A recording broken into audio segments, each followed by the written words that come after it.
अस्सलाम वालेकुम, मैं हूं अलीना फारूक शेख और प्रोग्राम का आगाज़ हम करेंगे आज गुज़श्ता रोज़ कौमी असम्बली के इजलास में जो कार्रवाई हुई उससे। जनाब, नैब कवानीन में तरमीम, नैब के स्ट्रक्चर में तरमीम, ये बड़ी देर से मुतालबा है, खासकर नून लीग का। अब तो अपोजिशन की दीगर जमातें भी इस मुतालबे में उनके साथ साथ हैं पीडीएम के प्लेटफॉर्म पर, लेकिन खासकर नून लीग बड़ी देर से कहती है कि जी नैब के थ्रू हमें विक्टिमाइजेशन का निशाना बनाया जा रहा है और इसमें इस्लाहात का वो मुतालबा करते हैं। लेकिन गुज़श्ता रोज़ कौमी असम्बली के इजलास में एक बिल था नैब तरामीम से मुतल्लिक, जिसमें कहा गया था कि जो एहतसाब अदालत के जजेस होते उनकी तैनाती के तरीके पर कुछ तहफ़्फ़ुज़ात थे और कहा गया था कि जो सूबाई हाई कोर्ट्स हैं वो तैनात किया करें जिससे शफाफ हो सके अमल।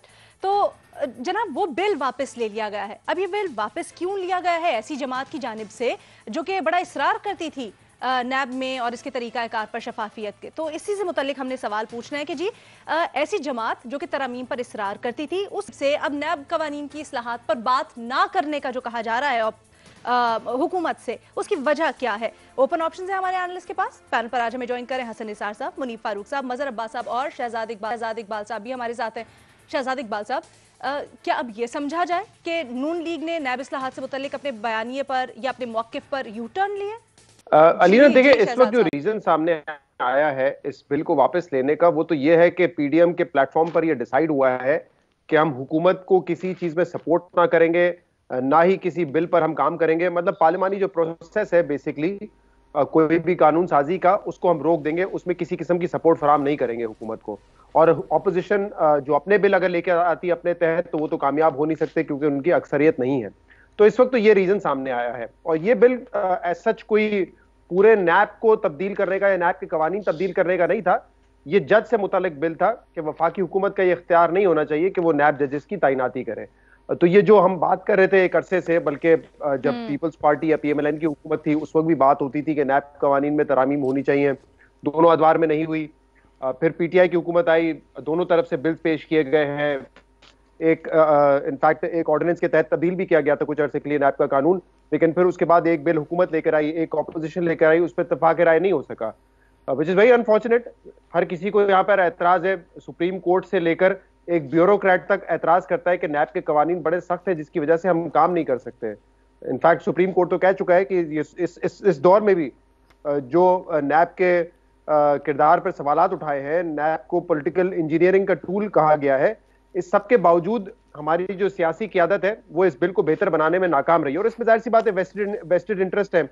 और इस वक्त हुकूमत का इंटरेस्ट ये है कि ज्यादा से ज्यादा पकड़ धकड़ हो ऑपोजिशन के लोगों की, उनको पकड़ा जाए और नैब कवानीन के तहत उन पर कार्रवाई की जाए। ऑपोजिशन रिलीफ चाहेगी और जिस किस्म के उन्होंने जो अमेंडमेंट्स पेश भी किए उससे लगता है कि वो चाहते हैं कि तमाम केसेस जो है इस वक्त ऑपोजिशन पे वो खत्म हो जाए। तो एक मिडिल ग्राउंड होना चाहिए जिसमें कानून साफ और शफाफ भी हो, उसका इस्तेमाल सियासी विक्टिमाइजेशन ना देता हो। इस किस्म के कानून की जरूरत है। लेकिन मेरे ख्याल से इस वक्त जो माहौल है ना दोनों ऑपोजिशन और हुकूमत के दरमियान, वो ऐसा है नहीं कि वो मिल बैठ के काम करना चाहते हैं। ठीक है। अच्छा, माहौल की बात की मजहर अब्बास साहब अभी शहजाद ने, तो क्या ठीक है कशीदगी है, लेकिन जो कौमी मफाद में चीजें हैं या मुश्तरका मफाद की चीजें हैं, क्या उसके ऊपर भी रंजिशें रहेंगी, बात आगे नहीं बढ़ेगी? जी, मेरा ख्याल है अदम ताउन की पॉलिसी, हुकूमत के साथ अदम ताउन और किसी किस्म के मुज़ाकरात नहीं करना, ये पॉलिसी पीडीएम ने भी और ख़ास तौर पे पीएमएलएन की तरफ से तो बहुत ज़्यादा है। अभी भी जो गवर्नमेंट ने अपनी एक कमेटी बनाई थी पार्लियामेंट के अंदर, उससे भी मुज़ाकरात से इनकार कर दिया। पीएमएलएन ज़्यादा इसमें हमें एग्रेसिव नज़र आती है कि बिल्कुल भी ताउन नहीं करना। हालांकि मेरी समझ में नहीं आता, क्योंकि बहुत से इश्यूज ऐसे होते हैं कि जो जिससे शायद हो सकता है कि आपको फ़ायदा हो, पार्लियामेंट को फ़ायदा हो। जैसे नैब के कवानीन है, अभी शहजाद भी उसकी बात कह रहे थे, उसमें बहुत ज़्यादा रिस्ट्रक्चरिंग की ज़रूरत है, बहुत ज़्यादा उसमें बेहतरी लाई जा सकती है। क्योंकि इस वक्त तो नैब के चेयरमैन भी शायद इमरान खान इतना ज़्यादा नहीं बोल रहे जितना खुद नैब के चेयरमैन आके अपनी वजाहतें करते हैं। हर दूसरे दिन उनका एक बयान जारी हो जाता है, हर दूसरे रोज़ वो कहीं ना कहीं बातचीत करते हुए, तो वो बिल्कुल एक तरीके से पार्टी नज़र आते हैं जब वो इस तरीके से वजाहतें कर रहे होते हैं।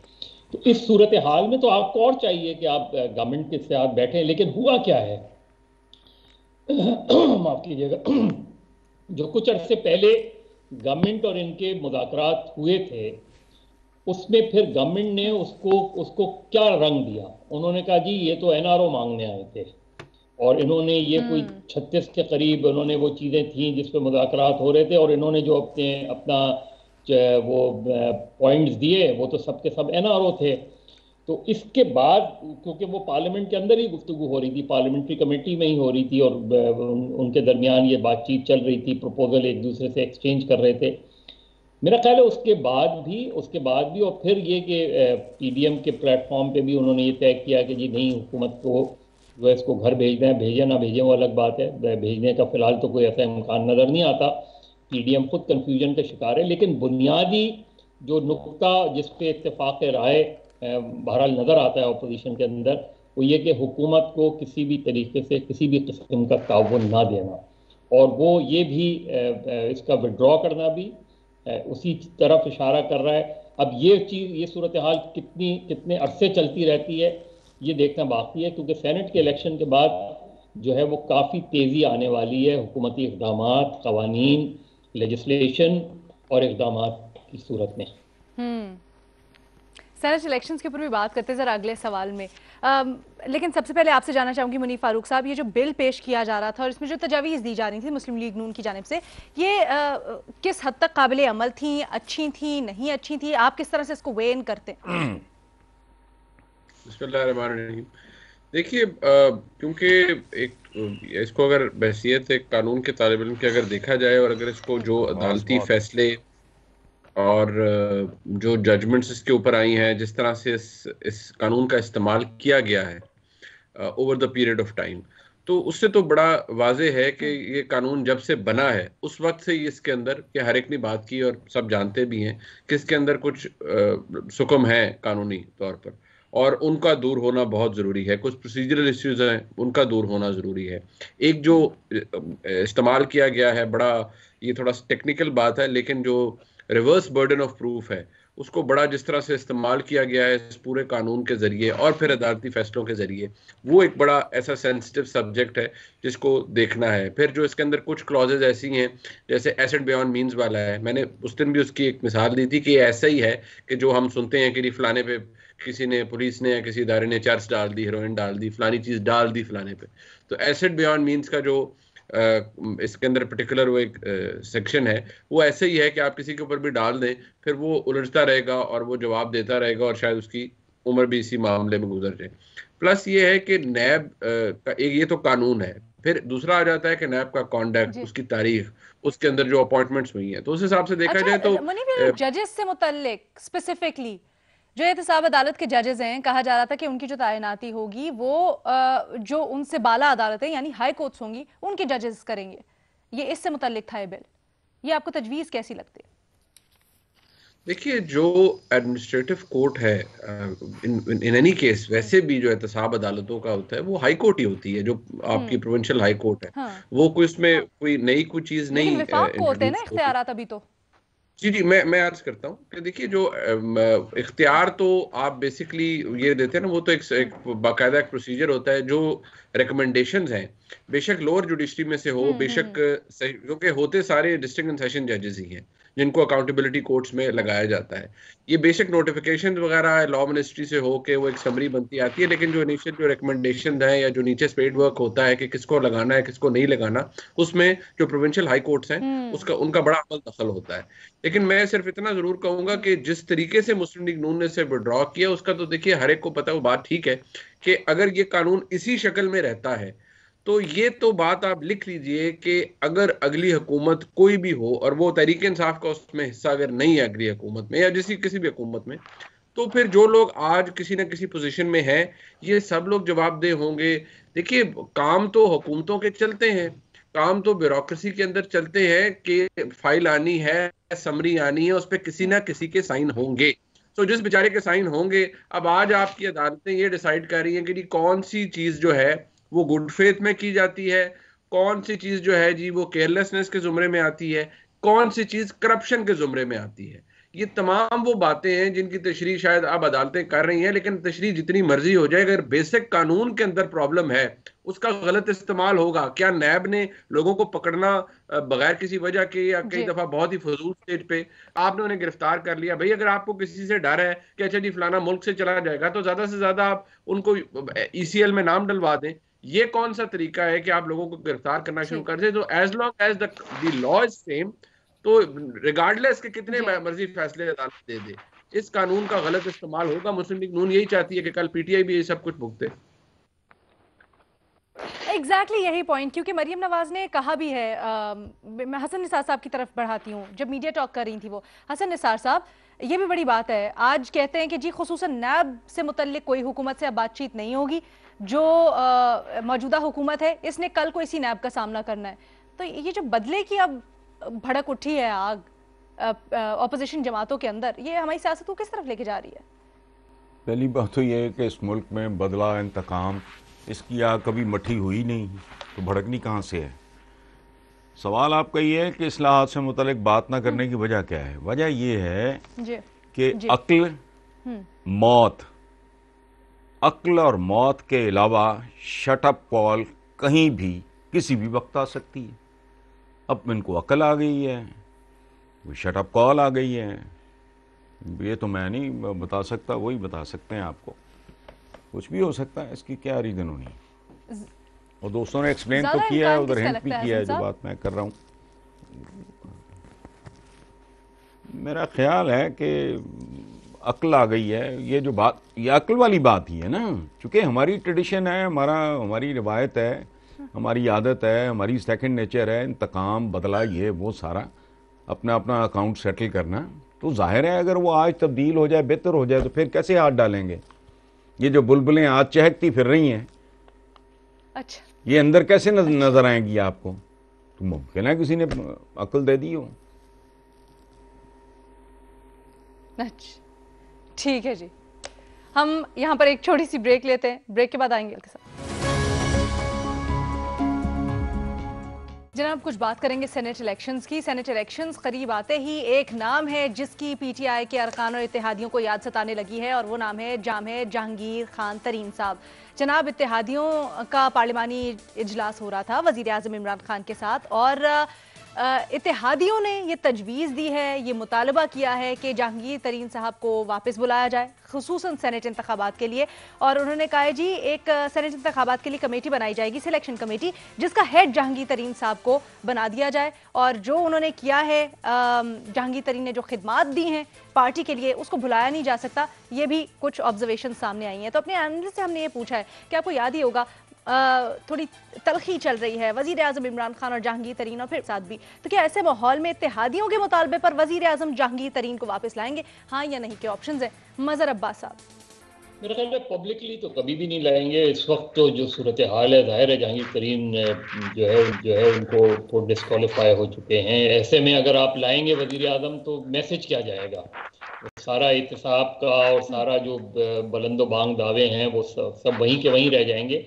जहांगीर तरीन को इमरान खान का जो सबसे बड़ा सेटबैक हुआ था वो जहांगीर तरीन का डिस्क्वालिफिकेशन थी, वरना तो इमरान खान जहांगीर तरीन को कहीं और देख रहे थे। जाहिर है वो पीटीआई में प्रैक्टिकली नंबर 2 थे जहांगीर तरीन, और पंजाब की पॉलिटिक्स में उनका रोल बहुत अहम था।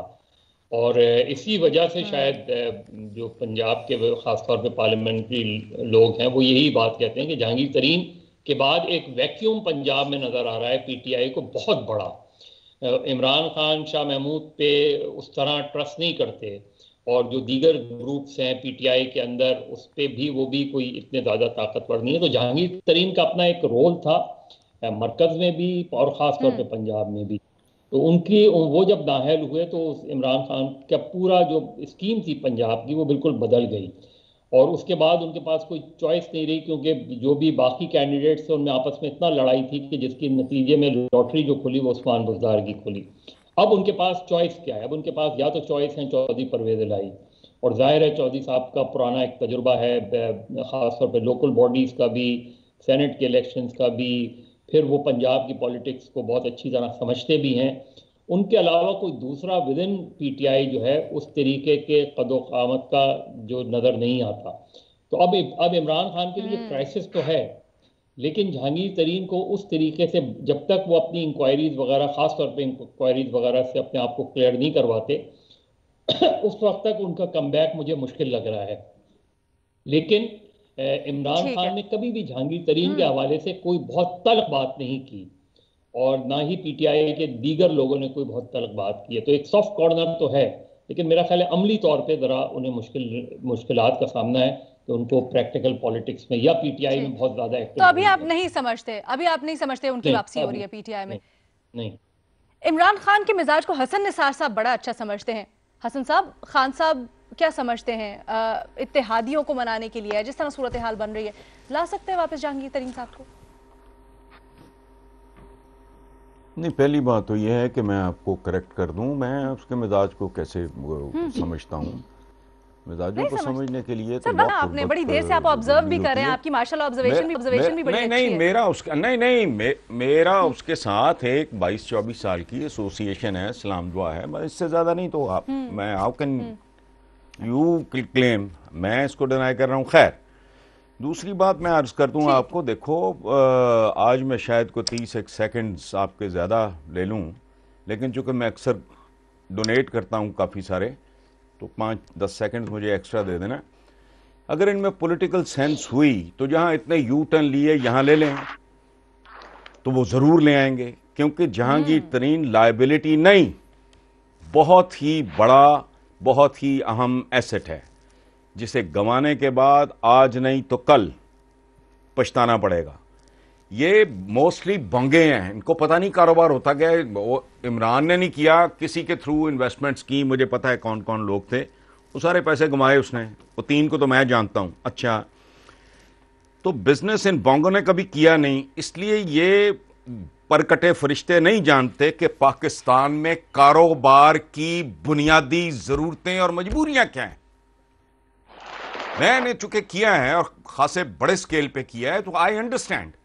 आप मुझे बताएं कि हम 5-4 जो आपस में बैठे हैं, जो हमारी एक टीम होती है, 6-7, कभी कोई छुट्टी पे होता नहीं हो, सबको इकट्ठा कर लो आप। हम सब अगर इंपोर्ट कर रहे हैं और सवाए आपके अलीना हम सारे अंडर इनवॉइस कर रहे हैं, तो आपके पास 2 ही ऑप्शंस हैं, या वो कारोबार छोड़ दो या वही करो।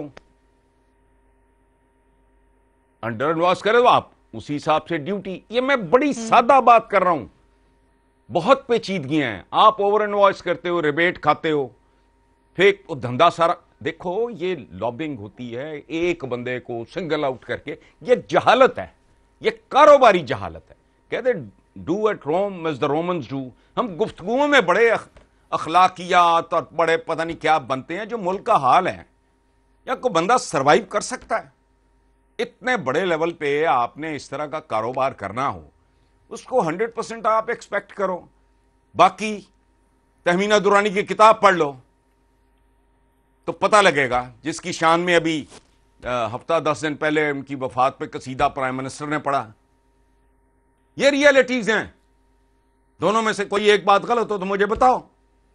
तहमीना दुरानी की माय फ्यूडल लॉर्ड में तफसीलन तज़किरा है, आज तक तो चैलेंज नहीं हुआ, और बेशुमार अफसाने हैं।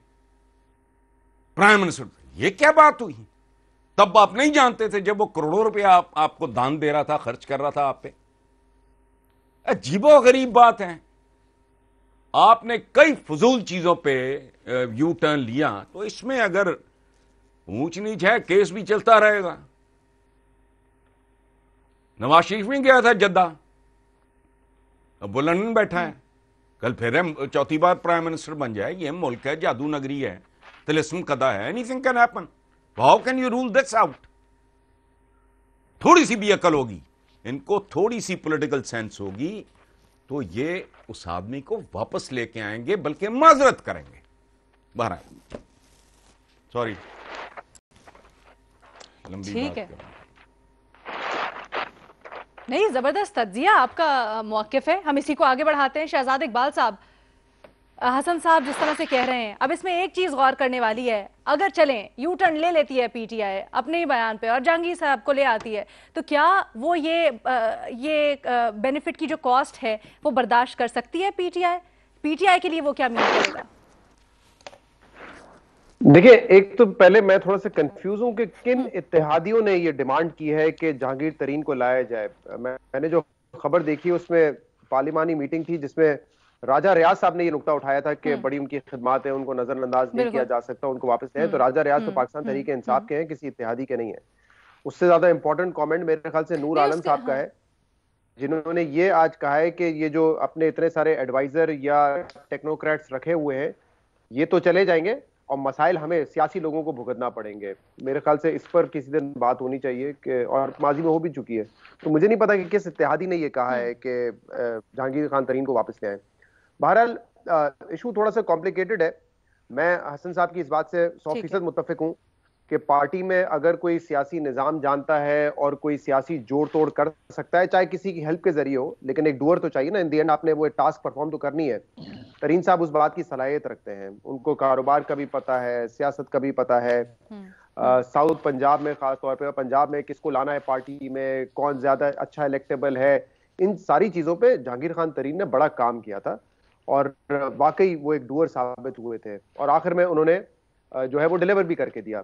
तो उसमें तो मेरे ख्याल से कोई दो राय नहीं है कि सियासी तौर पे वो पार्टी में बहुत सारे लोग हैं, उनसे ज्यादा ज़हीन है इन मामलात में। लेकिन क्या उनको वापस लाया जा सकता है? अगर किसी इत्तेहादी की डिमांड है तो उस डिमांड पे तो बिल्कुल भी नहीं लाना चाहिए।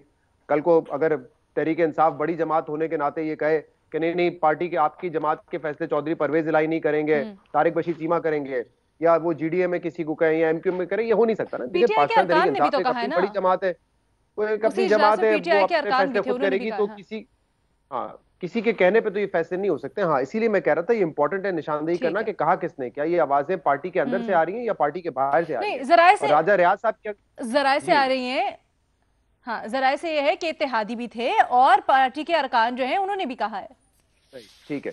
दूसरी बात कॉम्प्लिकेशन क्या है, एक तो इस वक्त चीनी का जो स्कैंडल चल रहा है उसमें हुकूमत ने पहले इंक्वायरी कमेटी बनाई, फिर इंक्वायरी कमीशन बना, उसमें तरीन साहब का भी नाम आया, उनके खिलाफ प्रेस कॉन्फ्रेंस भी हुई। तो इस वक्त उनको वापस लाना मेरे ख्याल से पॉलिटिकली ये पार्टी को सूट नहीं करेगा।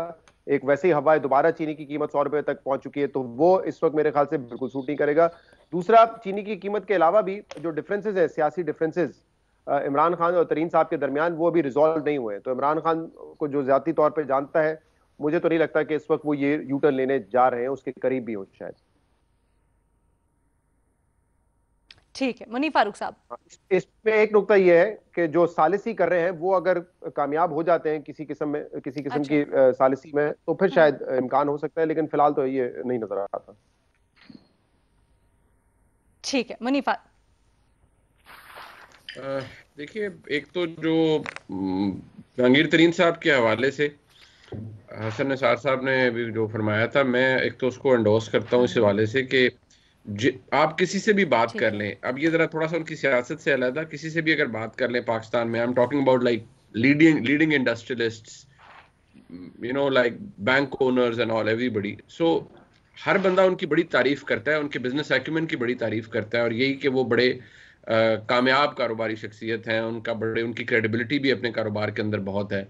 सियासत के अंदर भी उन्होंने, ठीक है, कोई उनकी वो ऐसा नहीं है कि उनके साथ कोई बहुत बड़ा स्टिग्मा लगा हुआ है, but now the question remains कि ये जिन इत्तेहादियों की भी मेरे ज़हन में आता है कि चौधरी बरादरान की तरफ से ये कहा गया होगा, क्योंकि चौधरी साहबान के साथ उनका एक बड़ा एहतराम वाला और बड़ा अच्छा ताल्लुक है, शायद चौधरी साहबान ने भी ये बात कही होगी।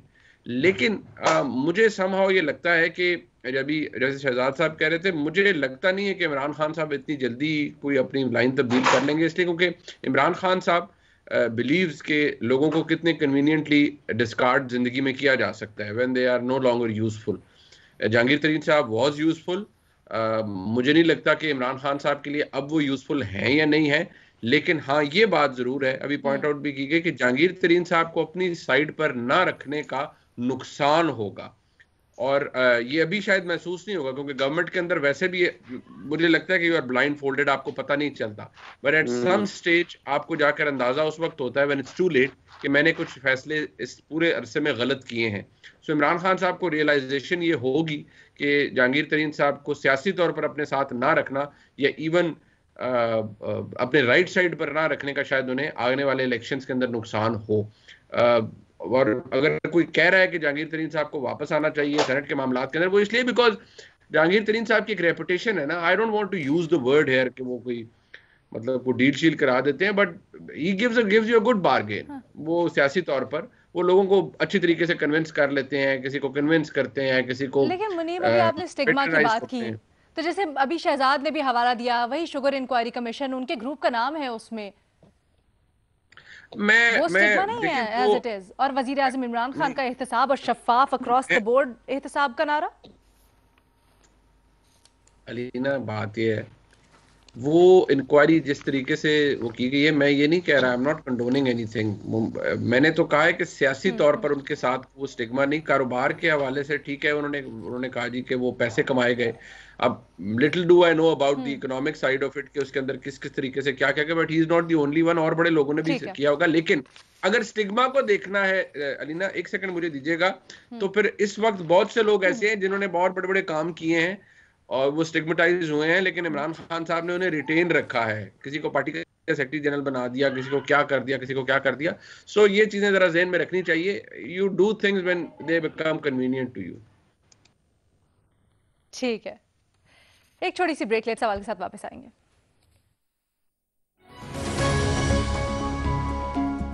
जनाब, पार्लिमानी कमेटी के इजलास के बाद शिबली फराज और शहबाज गिल में मीडिया को बयान देने से मुतालिक तलखलामी हो गई। उसकी डिटेल्स आपसे साथ साथ शेयर करते रहेंगे। बुनियादी सवाल कुछ यूं है कि किसका मौक़िफ़ दुरुस्त है, शिबली फराज या शहबाज गिल? शहजाद साहब, क्या मीडिया पर आकर बयानबाजी की ये जो पॉलिसी है, ये वुज़रा में तलखलामी पैदा कर रही है?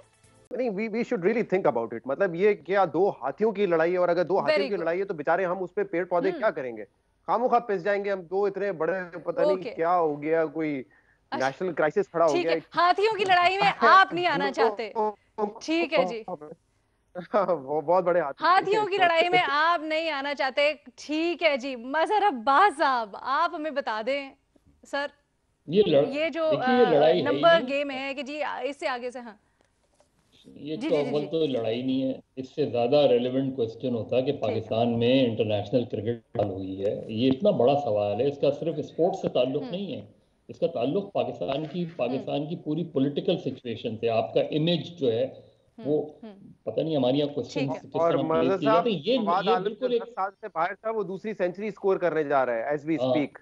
ये देखिए, ये बिल्कुल इसमें ना, मैं तो इसको तल कलामी भी नहीं कहूंगा, तल कलामी नहीं, मतलब एक आर्गुमेंट है, आर्गुमेंट हो सकता है, दो पॉइंट ऑफ व्यू है। आई थिंक इट्स मेरे लिए कोई तज्जिया नहीं देना चाहेंगे मुनीब फारूक साहब?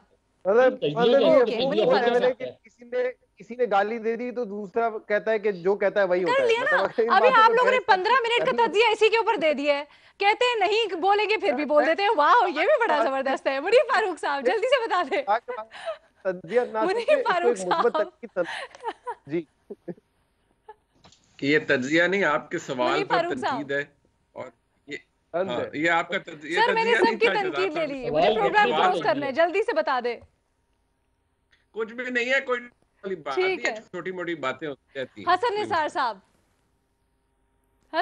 साहब, ठीक है। मुनीब फारूक साहब कह रहे छोटी मोटी बातें होती है। हसन निसार साहब अच्छा सुन लें ना, छोटी मोटी बातें। ये शहजाद साहब ने कहा है, जी बड़ी प्यारी गुफ्तगू करते हैं, बड़ी भरपूर करते हैं, लेकिन जहाँ तक ताल्लुक है हाथी होने का, तो यार ये वो उस किस्म के हाथी हैं जो कल मक्खी बन के दीवार से चिपके हुए होंगे। ये क्या हाथी शाती हैं, ये घास फूस के हाथी। अच्छा ठीक है, हैरत मुझे हुई है इस थोड़ी सी चक पे। ये कोई सीरियस मामला नहीं है, क्योंकि शिबली फराज का एहतराम करने के लिए यही बहुत काफ़ी है कि वो अहमद फराज साहब का बेटा है। तो बाकी मुमकिन है 4 दिन की, शहबाज बेसिकली सिविलाइज्ड आदमी है, लेकिन मुमकिन है 4 दिन की मुशीरी ने अदम तवाज़ुन का शिकार कर दिया। But don't take it seriously. इस मुल्क में और थोड़े मसले हैं, बिजली और बढ़ने वाली है, बस यही काफ़ी है। उसके ऊपर रोज बोलते रहते हैं सर, लेकिन वहां पर कोई बेहतरी हमें नजर नहीं आ रही। खैर, साइन ऑफ करेंगे आज, कल आपसे मुलाकात होगी नए सवालात के साथ। अल्लाह हाफ़िज़।